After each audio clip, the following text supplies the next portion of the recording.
Señores, escuchen bien esta frase. Si no estás sentado a la mesa de negociaciones, es porque eres parte del menú. La geopolítica es una paradoja. Cuando hacían reuniones sin Rusia, todo estaba bien. Pero ahora que se reúnen sin Ucrania, de repente está mal. Nada es gratis en esta vida. Última hora. Líderes europeos se reúnen de emergencia en París. Washington y Moscú se acercan, pero Bruselas y Zelensky rechazan cualquier acuerdo negociado a sus espaldas.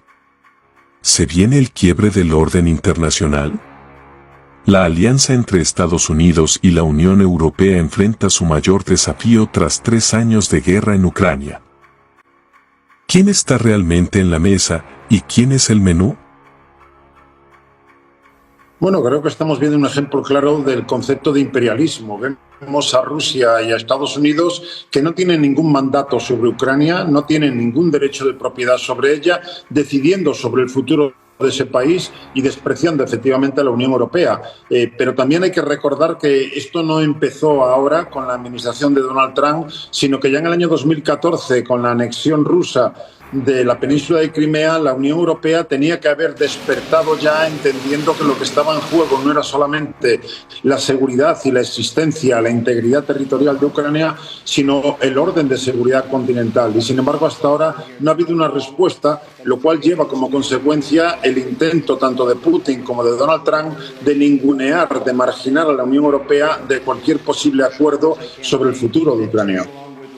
Usted habla de imperialismo, señor Villaverde, y esto me hace pensar en algo que decía ayer cuando cerraba la conferencia de seguridad de Múnich el presidente de la cumbre, Christoph Heusgen, que expresó su preocupación porque los valores que hasta ahora compartían la Unión Europea y Estados Unidos ya no sean los mismos. Al final de su intervención, la emoción se hizo evidente y no pudo seguir hablando, algo que es inusual en estos escenarios y que en cierta forma ilustra el peso histórico y político que tienen esas posibles fisuras que actualmente estamos viendo entre Washington y los países europeos. Vamos a ver lo que dijo el señor Villaverde y luego lo conversamos.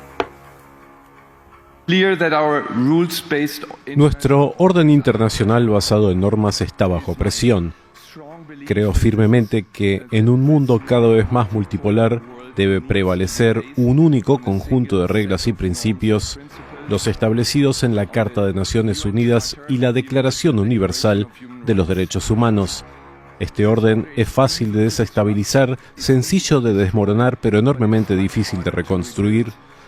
Por ello debemos mantenernos fieles a estos valores. No se trata de reinventarlos, sino de reforzar su aplicación de manera coherente. Permítanme concluir, aunque no sea una tarea sencilla.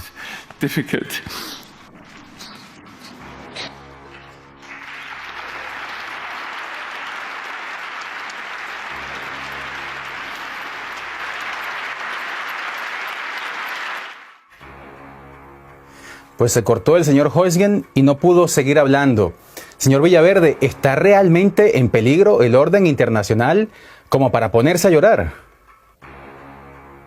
Desde luego, el orden internacional basado supuestamente en normas está deteriorándose de forma muy clara desde hace tiempo. Y quizá el añadido que supone el regreso de Donald Trump a la Casa Blanca es su colapso directamente. Porque entendemos que él no está intentando en ningún caso reforzar el multilateralismo, en ningún caso el Estado de Derecho ni la defensa de los derechos humanos, sino que está tratando de imponer la ley del más fuerte, considerando que Estados Unidos sigue siendo la principal potencia militar, económica, tecnológica y también energética del planeta. Por lo tanto, intentando imponer su dictado por encima de las reglas y de las normas que nos hemos dado entre todos. Y eso es quizá lo más preocupante, que ese colapso del orden internacional, que como alternativa nos lleva a la ley de la jungla, no lo están promoviendo fundamentalmente los llamados estados rebeldes, sino los que se presentan en sociedad como los máximos defensores del propio orden internacional, es decir,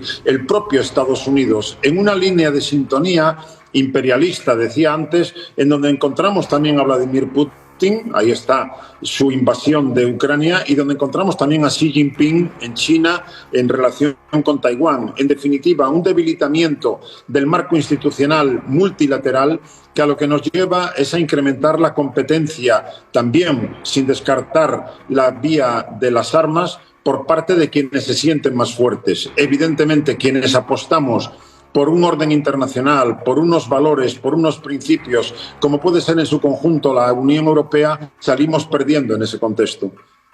Usted ha mencionado varias veces la palabra imperialismo y decía que Estados Unidos intenta imponer la ley del más fuerte. Ante ese escenario, líderes europeos se reúnen hoy de urgencia en París para tratar de definir una posición conjunta de cara precisamente a esa nueva postura de Washington que pareciera básicamente romper la alianza transatlántica.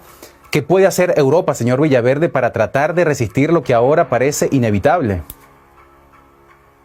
Creo que el conjunto de la Unión Europea tiene una enorme potencialidad para convertirse en un actor de envergadura mundial. Lo que falta no es tanto nuevas capacidades, incluso las militares, como voluntad política. Y ahí es donde está el desafío. La reunión convocada por Macron en París hoy mismo busca de algún modo responder a ese escenario que nos está planteando la administración Donald Trump y que durante esta semana, con el discurso del vicepresidente Vance y también con lo que Marco Rubio, el secretario de Estado, ha ido anunciando, debe llevar algún tipo de reacción. Pero vuelvo a insistir en la misma idea. Ya en el año 2014, con la anexión rusa de Crimea, teníamos que haber puesto ya en marcha lo que ahora mismo se convierte en una cuestión de máxima urgencia. Y lo que podemos entender de la reunión que se va a celebrar a primera hora de esta tarde en París es que, por un lado, no están reunidos los 27, es una reunión de varios líderes convocados por Macron, aunque estará la presidenta de la Comisión Europea y el presidente del Consejo Europeo, Ursula von der Leyen y Antonio Costa, no están sentados los 27. Eso por un lado, lo cual debilita cualquier cosa que pueda salir de ahí. Y por otro lado, está también el secretario general de la OTAN, es decir, una voz de Estados Unidos. Por mucho que Mark Rutte sea de Países Bajos, evidentemente OTAN significa básicamente Estados Unidos como garante último de la seguridad de los europeos y subordinación de los europeos al dictado de Washington. Luego, no me parece que esta vaya a ser la fórmula definitiva para ese despertar tan necesario de la Unión Europea. Pues faltan algunos actores, decía usted, señor Villaverde. Y además esta reunión ha sido calificada como informal y uno se pregunta, bueno, ¿qué hace falta entonces para que los líderes europeos se sienten a tener una reunión formal para tomar acciones concretas que garanticen la seguridad europea? Usted hablaba de voluntad política, decía que hacía falta voluntad política para justamente garantizar la seguridad del continente, pero eso de alguna forma, permítame decirle, eso es abstracto. Durante esta cumbre, ¿qué medidas son necesarias, concretas, para que se fortalezca la defensa europea sin depender de Estados Unidos? Bueno, si atendemos a lo que está pidiendo Zelensky, ha sido bastante claro. Zelensky ha abandonado el discurso de la victoria, es decir, de la posibilidad de expulsar a las tropas rusas de todo el territorio ucraniano, y ha pasado a hablar de garantías de seguridad. Y lo que pide, por lo tanto, es garantías de seguridad sobre el terreno que disuadan a Rusia de seguir adelante con su estrategia belicista. Él ha cuantificado incluso en 200.000 los efectivos militares que serían necesarios para el momento en el que se pueda firmar un acuerdo de paz y que, por lo tanto, se puedan desplegar en la línea de contacto. Ha dicho que los países europeos deberían desplegar ese contingente. Por parte de Estados Unidos ha dejado claro que no va a haber, el propio Marco Rubio lo ha señalado y el ministro de Defensa, Hexted, también ha señalado que no va a haber soldados estadounidenses. Por lo tanto, de aquí debería salir, de la reunión de París, en primer lugar, qué compromiso adquiere la Unión Europea para ese despliegue, para esas garantías de seguridad que le permitan a Ucrania entender que Rusia no va a tener capacidad para seguir adelante con su embestida militar.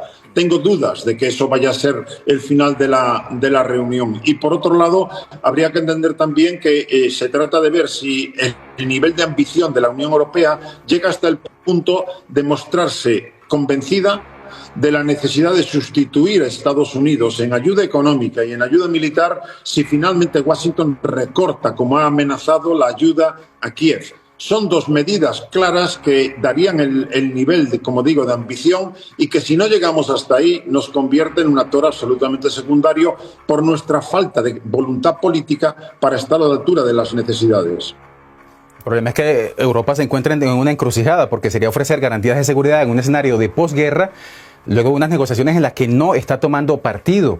Usted hablaba de las garantías que pedía el presidente Zelensky para la seguridad de Ucrania. Entre ellas abogó durante la conferencia de Múnich por la creación de unas Fuerzas Armadas Europeas. Escuchemos lo que dijo.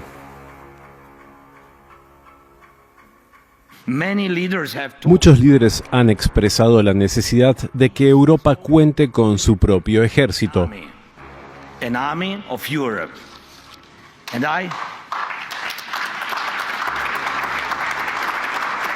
Y creo firmemente que ese momento ha llegado. Es hora de crear unas Fuerzas Armadas Europeas. ¿Cómo evalúa, señor Villaverde, la propuesta del presidente ucraniano de que Europa deba volverse autosuficiente en materia de defensa y considerar la creación de unas Fuerzas Armadas conjuntas? ¿Es viable esto en el corto plazo?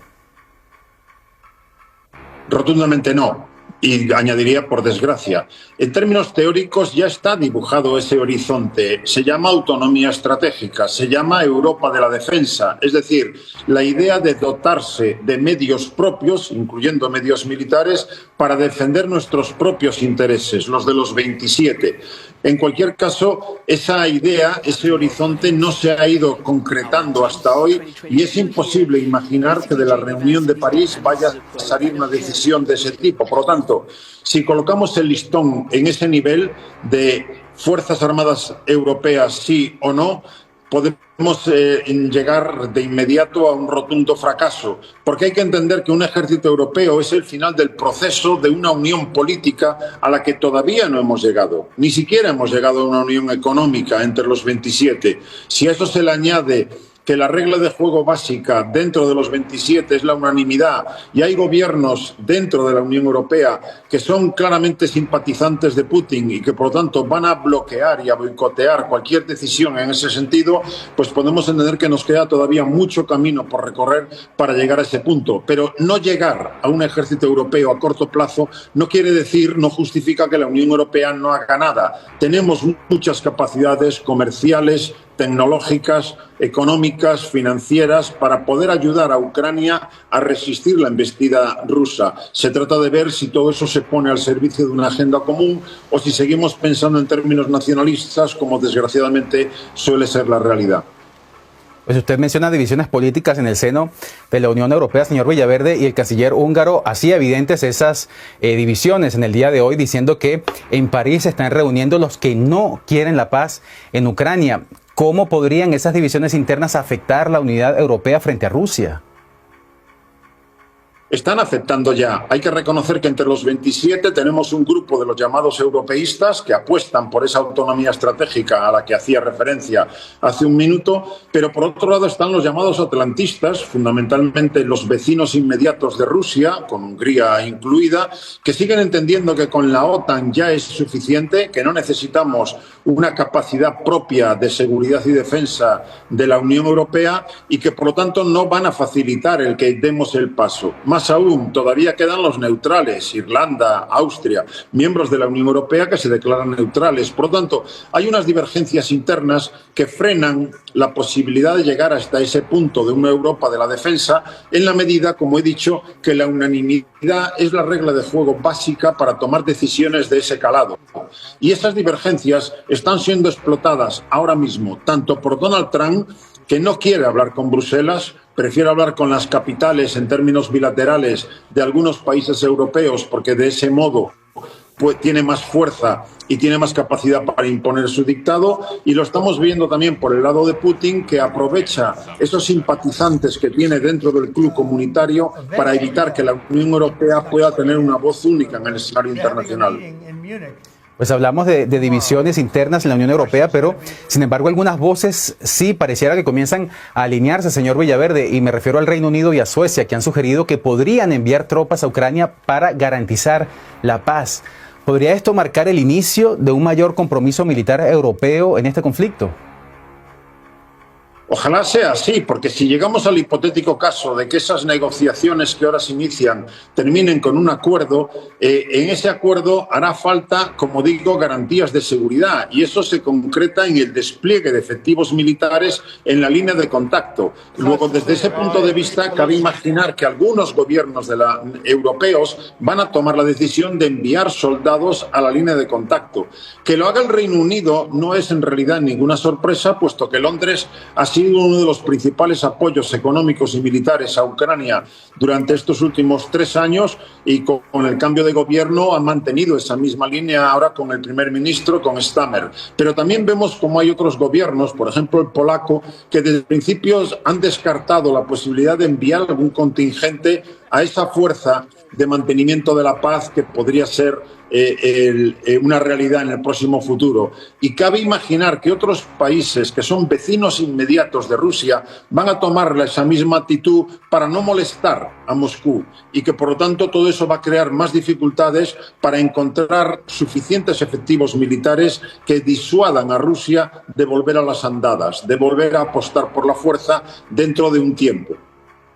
Estamos hablando aquí de escenarios de la posguerra, pero el ministro español de Asuntos Exteriores, por ejemplo, ha dicho que no ve paz en el horizonte de Ucrania. ¿Es usted también pesimista como el canciller español, o ve usted con optimismo estas negociaciones que parecen abrirse en relación a la guerra en Ucrania? Creo que podemos decir con rotundidad que Trump no está buscando la paz. No confundamos la paz con un acuerdo. Habrá un acuerdo, probablemente, pero desde el punto de vista de Trump no está buscando la paz en Ucrania, sino básicamente intentando reducir la huella de Estados Unidos en el continente europeo para concentrarse mucho más en hacer frente a la emergencia de China como un rival estratégico. Por lo tanto, a lo que vamos es a un debilitamiento del vínculo transatlántico y de menos garantías de que Estados Unidos esté dispuesto a apoyar hasta el final a sus aliados europeos, lo cual nos deja en una situación de mayor vulnerabilidad. Por parte de Putin tampoco hay nada que indique que lo que busque es la paz en Ucrania. Lo que busca ahora mismo es, por un lado, garantizar ya que se queda con el 20% del territorio ucraniano, que es lo que controla básicamente a día de hoy con sus tropas, y ganar tiempo para poder recuperarse en función de las sanciones internacionales que se han ido aprobando contra Moscú, pensando que en el momento en que lo desee, puede volver otra vez a la vía militar, porque en definitiva lo que conocemos de momento es que a Ucrania se le marcan ya unas condiciones de partida antes de empezar a negociar, que sería la renuncia a formar parte de la OTAN y la cesión del 20% de su territorio, mientras que a Rusia no se le obliga a renunciar a nada. Por lo tanto, Putin sigue teniendo las manos libres si ese acuerdo, tal como lo conocemos hoy, se llega a concretar, y en definitiva la paz es solo una de las posibilidades, pero desde luego no la más probable desde mi punto de vista. Y estas concesiones, señor Villaverde, sin mencionar que Kiev ni siquiera se puede sentar en la mesa de negociaciones. El presidente Zelensky llegó hoy a los Emiratos Árabes, pero ha dicho que no asistirá mañana a esa reunión que está prevista entre representantes de Estados Unidos y de Rusia. Usted hablaba de esa medida, de la posibilidad de que Rusia pueda quedarse con 20% del territorio ucraniano. El presidente Zelensky ha sido categórico al rechazar esa posibilidad. ¿Ve usted viable ese escenario? Entiendo que desgraciadamente sí, porque, como decía, Ucrania no habría llegado hasta aquí si no hubiera sido por el apoyo vital, tanto económico como militar, de Estados Unidos y el resto de los aliados europeos. Si Estados Unidos ahora mismo recorta sustancialmente o incluso suspende completamente esa ayuda económica y esa ayuda militar, Ucrania está en una posición desesperada que no le permite sostener la embestida rusa. Por lo tanto, Zelensky tiene un margen de maniobra muy estrecho, porque no tiene alternativa realmente en la medida en la que los europeos no van a cubrir el hueco que deje Estados Unidos, y eso le aboca a una mesa de negociaciones en la que tendrá que aceptar los términos que plantee tanto Putin como el propio Trump. Y hasta ahora lo que ha quedado claro es que Ucrania no tiene la capacidad para expulsar a todas las tropas rusas de su territorio. Luego, desde ese punto de vista, lo que podemos entender es que finalmente Zelensky tendrá que firmar un acuerdo en el que no habrá podido participar buscando algún tipo de tercera vía, de alguna salida, sino aceptar los términos que otros han decidido en su lugar. Sería un gran fracaso también para Europa, que no ha cesado de repetir desde el comienzo de la guerra que Rusia no podía ganar y que Ucrania iba a vencer en esta guerra. Señor Villaverde, antes de terminar, ¿cuál es su pronóstico entonces sobre el futuro de la relación entre Estados Unidos y Europa en el contexto de este conflicto en Ucrania? ¿Y cómo deberían prepararse ambos bandos ante esta nueva realidad, esta relación hostil que parece perfilarse entre ambos lados del Atlántico? Yo creo que Donald Trump ya en su primer paso por la Casa Blanca demostró claramente su desprecio a la OTAN y su desprecio y los desplantes a sus aliados europeos. Por lo tanto, ya podíamos suponer que el vínculo transatlántico, que ha sido básico durante las últimas décadas, se estaba debilitando hasta el punto de que puede romperse. Yo no veo que Estados Unidos, con Donald Trump, vaya a romper completamente la OTAN, porque eso supondría perder una palanca que le permite a Estados Unidos seguir subordinando a sus aliados europeos en la medida en la que es el último garante de la seguridad de esos aliados y por lo tanto se le permite influir en lo que ocurre en Europa y subordinar, como digo, haciéndolos dependientes a los aliados europeos. Pero evidentemente, en términos geoestratégicos, hay que entender que Estados Unidos mira de forma cada vez más clara hacia China como el rival principal. En el continente europeo, por lo tanto, cabe imaginar que bajará su nivel de compromiso y todo eso, si queremos verlo en términos positivos, debería ser el factor fundamental que por fin despertara a la Unión Europea para, como he dicho, dotarse de sus propios medios para defender sus propios intereses. ¿Cuál es el problema? Que esto mismo ya lo hemos dicho durante los últimos años y, sin embargo, no se ha concretado. Esperemos que esta vez sea la definitiva. Pues se está rompiendo el orden internacional como lo conocemos, se quiebra la alianza entre Estados Unidos y la Unión Europea. Lo conversábamos hoy con Jesús Núñez Villaverde, experto en seguridad y codirector del Instituto de Estudios sobre Conflictos y Acción Humanitaria desde Madrid. Señor Villaverde, como siempre, un gran gusto conversar con usted. Gracias por su tiempo y su análisis.